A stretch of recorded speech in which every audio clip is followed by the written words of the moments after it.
Okay, good morning again, everyone. This is Nick Petro from the National Weather Service in Raleigh. This is your winter storm update as of 9 a.m. this Sunday, the 16th of January. And good morning to everyone. Glad to have you back on this briefing this morning. As I kind of alluded to right before we went live, things are underway. The storm is unfolding pretty much as we expected.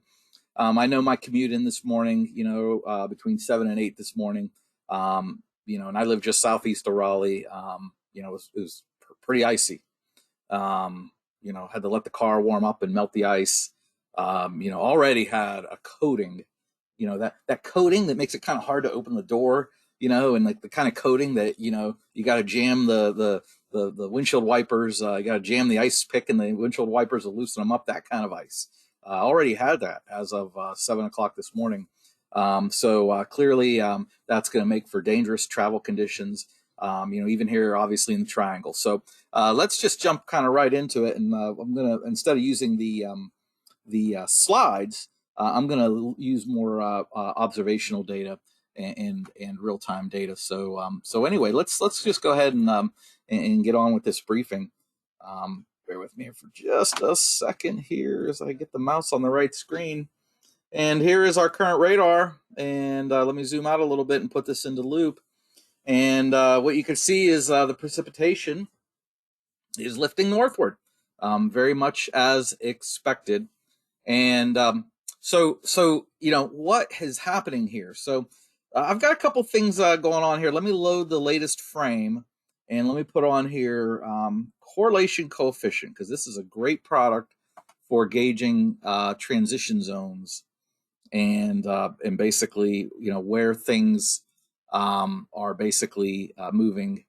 And let me see if I can get my spotlight here to work. And for some reason, my highlighter is still not working this morning. I so much apologize for that.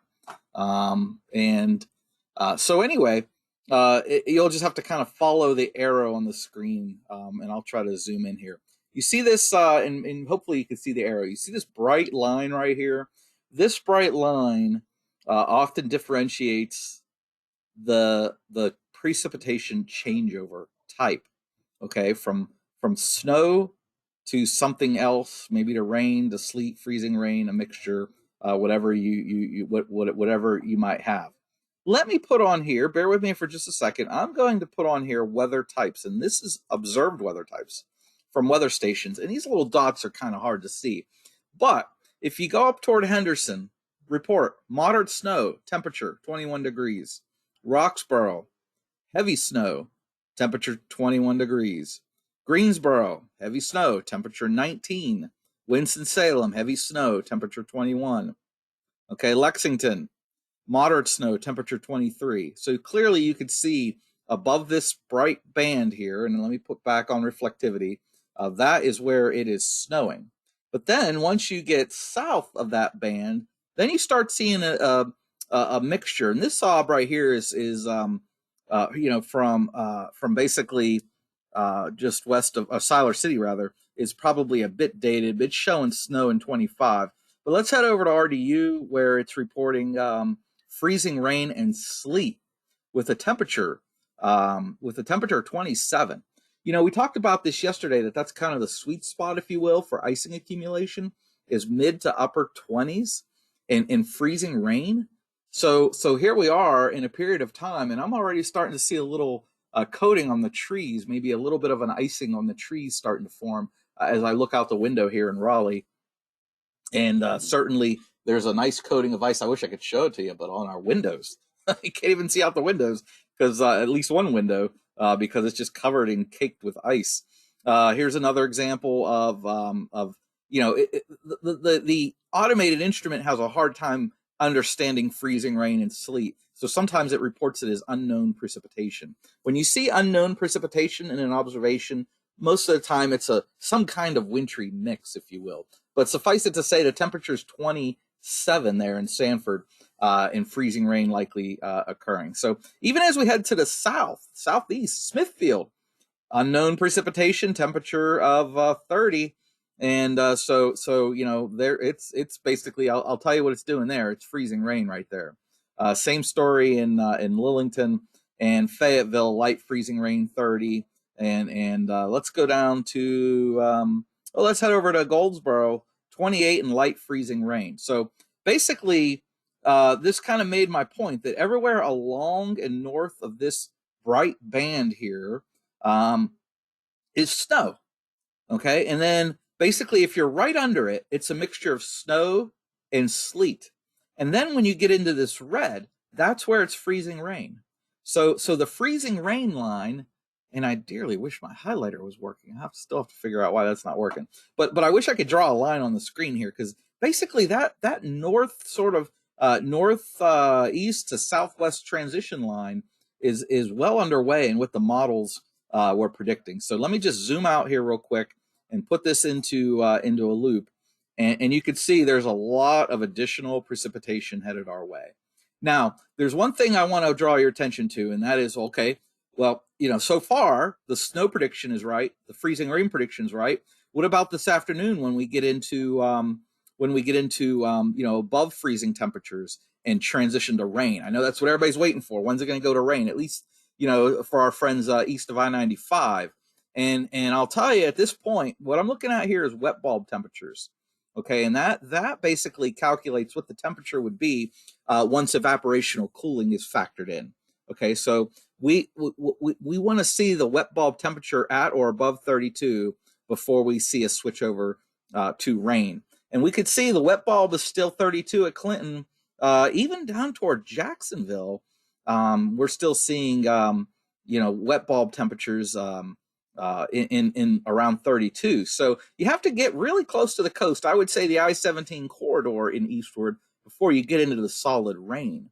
So the transition area is still, and let me remove the radar so you can better see these wet bulb temperatures. But the 32 wet bulb temperature, gosh, the closest one I could find here, Florence, Marion's 32, Whiteville's 32. Elizabethtown's even 31. So it looks like that transition to rain is basically along the South Carolina border and then up along the Highway 17 corridor near the coast. So our friends east of 95, Sampson County, Cumberland County, Wayne County, Wilson, Edgecombe, you're going to be seeing freezing rain persist for at least another hour or two, maybe even through noon. So you're probably going to be on that upper end of that range of freezing rain that we talked about yesterday in terms of how much. I think yesterday we were talking up to 1/10 of an inch, and I think that's probably a pretty good bet. You're going to see about 1/10 of an inch of freezing rain east of I-95. You know, clearly once you get west of I-95, look at these wet bulb temperatures.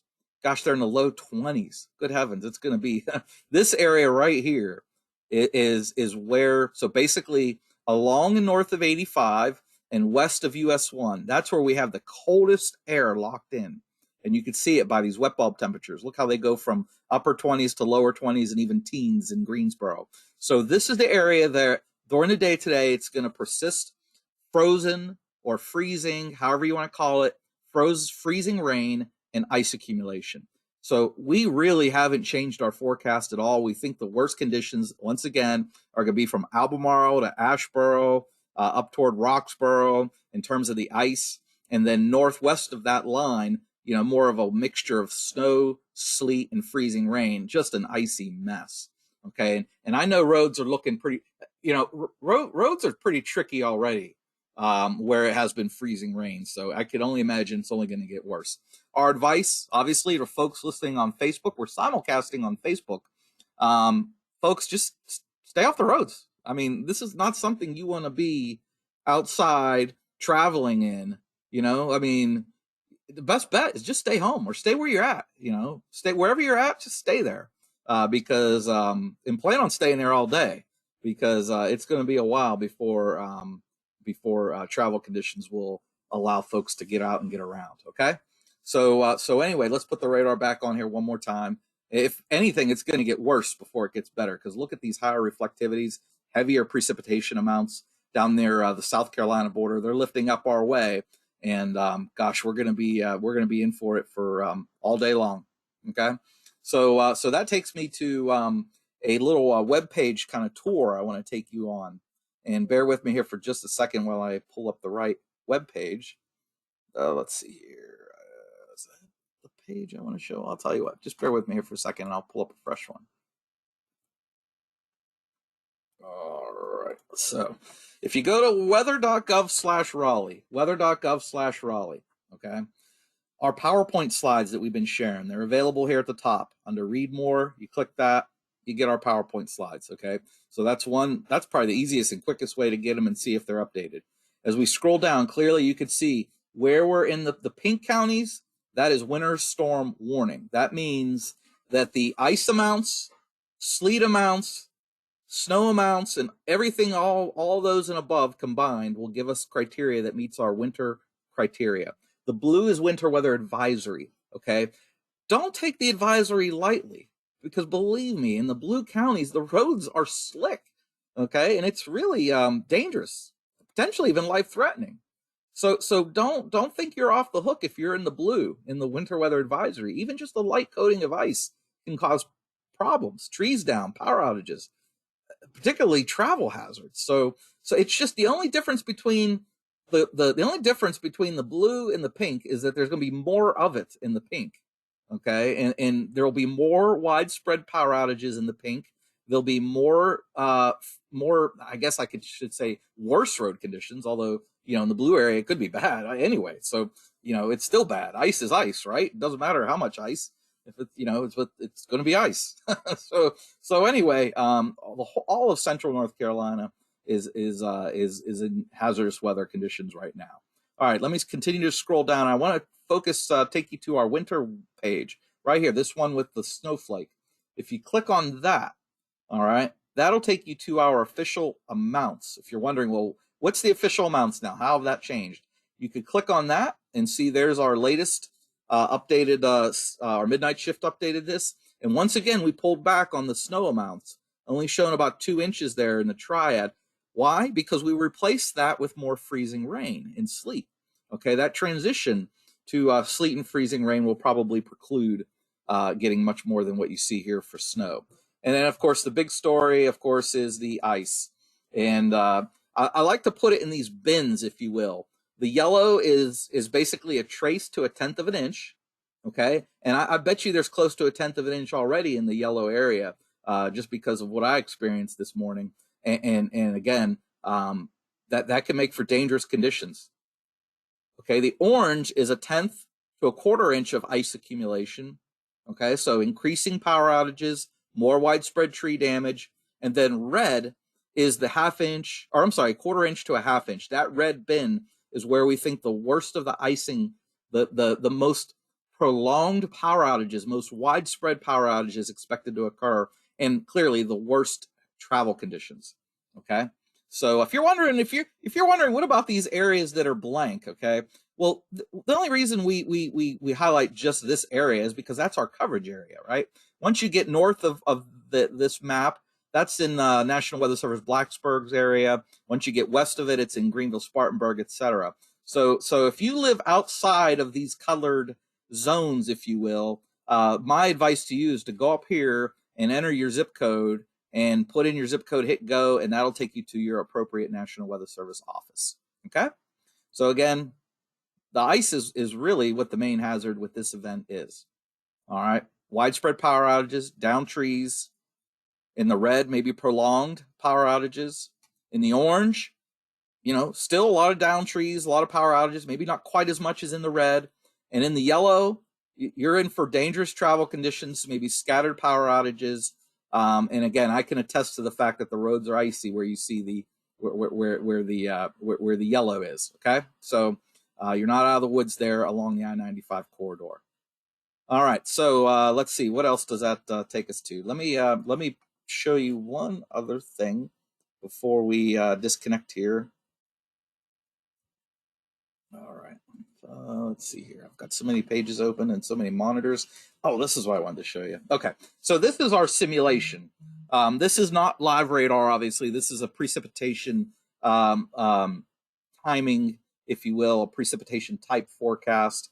Okay, so this forecast is actually, doing pretty good. you know, this pink line, which represents freezing rain, if I'd probably nudge that just a bit further north, but it's pretty close. And where it transitioned to rain is pretty close as well to what's occurring right now. All right, let's jump ahead. 10 a.m., 11 a.m., noon, okay? By noon, this particular model, which has been doing pretty good, okay? It's been doing pretty good. By noon, it suggests that everywhere generally east of I-95 is going to be rain, okay? So we'll see. You know, we'll see, and I'll bring you an update later this morning. But right now, the expectation is by noon, the freezing rain should be confined to locations between I-95, where I'm using the pointer, the arrow, that's I-95. And you see the arrow there? That's I-85, okay? So between I-85 and I-95 is roughly where, at noontime, the freezing rain should be confined to, with perhaps some snow still falling in the Northwest Triad. All right, and then as we head to the mid-afternoon by 3 p.m., look how quickly in 3 hours that rain transition makes it further west. It's, in fact, by 3 p.m., this model suggests, which again, this model's been doing pretty good, so I'm putting my faith in it, that the rain should be as far west as Albemarle, Sanford, maybe approaching Durham, up toward Roanoke Rapids. So that would be good news for the Eastern Triangle region and Sandhills region, because, you know, obviously that would help melt away some of the ice that has fallen. But look where the ice continues to fall, or the freezing rain continues to fall. Absolutely, in that I-85 corridor. And that will continue to be the case right through the end of the event. The western portions of our central North Carolina will continue to see freezing rain. We'll never see that change to rain. Remember earlier I showed you where the dew point depressions were the lowest? Or not dew point depressions, the wet bulb zeros? Right in here, that's where the coldest air is locked in. And this area here across the western Piedmont, Triad region up toward Roxborough may not ever see the transition to rain. So anyway, that's the way we think this is shaping up. So that said, you know, certainly want to encourage folks to take the storm, you know, obviously seriously. All you got to do is look out your window and you can see that there's ice everywhere, or snow if you're still north of 85. Obviously, this is unfolding as we expected. Obviously, you want to stay home or stay off the roads to the best extent that you can. Best thing, the way to stay safe in these events is to simply stay off the road, stay home, ride it out. Hopefully you have your supplies in case the power goes out. And remember the safety rules if the power does go out. If you're using portable, like, you know, space heaters, you know, make sure they're properly ventilated. You want to follow all the safety rules. You know, oftentimes during these types of events, we see the number of home fires increase because people aren't using fireplaces or space heaters right. Make sure you read the safety rules for your space heaters or alternate heating sources. Make sure you use them properly. If your power goes out and you have a generator, don't run the generator in your garage. Make sure it's at least 15 feet away from your house, 15 feet away from any windows, 15 feet away from your house, okay, for your generator. You know, alternate cooking methods like your gas grill, if you're out of power and you have to cook on the grill, again, 15 feet away from the house. All right, some basic common sense safety rules. All right, and again, the best thing we could advise is just stay home. You know, if you're east of I-95, hopefully that rain will come in and change everything over and melt everything away, and maybe life can get back to normal east of I-95 by late this evening. But I'm not betting on that. Okay, we'll see, because, you know, later tomorrow when temperatures drop below freezing, there could be some black ice issues.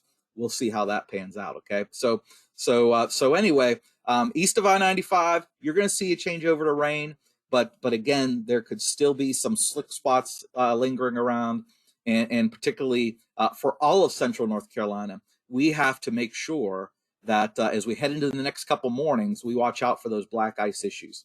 Okay, so particularly even into Tuesday morning. The last thing I want to mention, hey, Mike, you around? Sure thing. All right, so Mike Strickler, one of our lead forecasters, has a concern that he wants to share with you folks. So go ahead, tell us what you got, Mike. So we're seeing a very strong area of winds. We were forecasting up to 40-mile-per-hour winds in our warning area. There are some indications that we could have some wind gusts in excess of 40 and perhaps even 50 miles per hour, particularly over the western Piedmont, between about noon and 4 p.m. Hot off the presses, there was a gust at Atlanta of 54 miles per hour just here in the last 15 minutes. And that we're seeing other gusts close to 50 miles per hour from the upstate of South Carolina southwestward into parts of central and eastern Georgia. And it looks like that area of stronger wind gusts potentially, very damaging with the combination of that and the ice on the trees and power lines will again spread up across mainly our southern and western Piedmont during the afternoon hours this afternoon. So we're updating our forecast wind and our official forecast, and frankly, that we may have even higher than what we're forecasting now. We're getting some 40-plus mile-an-hour gusts in our official forecast, but I wouldn't be surprised if we had something close to 50 or even slightly in excess of 50 miles per hour this afternoon. So the worst winds, list off a couple counties that you think it's going to be in the worst wind. Anson, Richmond, and then up through the northwest Piedmont. So Randolph County, Davidson, Guilford, maybe over to Alamance, but generally over our western tier, a couple of tiers of counties. Kind of like the same place. Unfortunately, the same place. The highest icing. We were showing the highest icing. Yeah. So if you and I'm going to show that on my screen here. So if and I'm gonna let's see here. Bear with me for just a second. If you're looking at this map right here in the red, that's where we think the strongest winds are going to be that Mike was just talking about.